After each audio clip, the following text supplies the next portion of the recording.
Okay, so there's this three-letter acronym that's been popping up everywhere. And believe me, it's quietly reshaping the entire business world. It's ESG, environmental, social, and governance. And it's becoming this absolutely essential framework for figuring out what really makes a company tick in the modern world.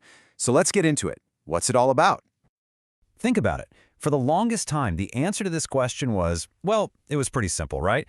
It was all about the bottom line. How much money did the company make? But what if that's only one piece of the puzzle? What if the true measure of a company's success is actually a whole lot bigger and, frankly, a lot more important? And this, right here, shows that shift perfectly. The old way, it was laser-focused on one thing, and one thing only, financial profit. But the new way, the ESG way, it blows that wide open. Now we're looking at the whole picture: planet, people, and profit. You can think of it like a brand new report card for companies, grading them not just on how much money they make, but on their impact and their integrity too. So let's break down this new report card, starting with that first letter, E for environmental.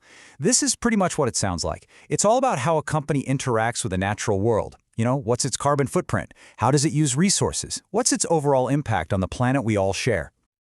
A really big piece of this e-puzzle is something called a sustainable supply chain. Now, this basically means a company's responsibility doesn't just stop at its own factory gates. No way. It covers the entire journey of a product. We're talking from the moment the raw materials are pulled out of the ground to how it's manufactured, how it gets to you, and even what happens to it after you're done using it. It's the whole shebang. So, how do companies actually get a better grade on the environmental part of the test? Well, they usually follow this simple but really powerful framework. First, they have to measure. You gotta know where you stand, right? You can't fix what you don't measure. Next, they optimize. They look at everything they're already doing and figure out how to do it more efficiently. And finally, the really exciting part, they innovate. This is where they create brand new products and processes that are sustainable right from the get-go. Okay, so that's the planet. Now let's dive into the other two letters, the S for social and the G for governance. If E is all about a company's relationship with the environment, then S and G are all about its relationship with people and the very principles it's built on.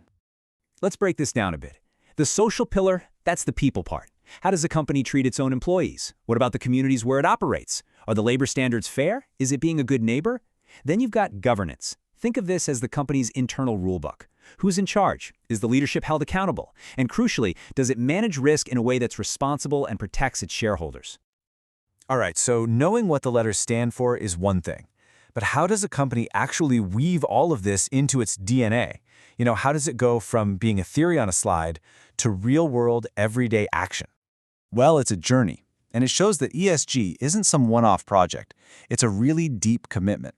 It all starts with strategy, baking these sustainability goals right into the core business plan. From there, it flows into operations, actually changing how things are made and sold. Then comes reporting. You have to be transparent with everyone about how you're doing. And the result of all that hard work? It unlocks financing, attracting investors who want to put their money into companies that are actually trying to build a better future. And this quote, I think, just hits the nail on the head. ESG isn't about making a choice between making a profit and doing the right thing. The real goal is to align them. It's about building a business that creates value for the company and for society at the same time. It's proving that doing good is actually good for business. So why does any of this matter to you? Well, because this isn't some niche, fringe idea anymore.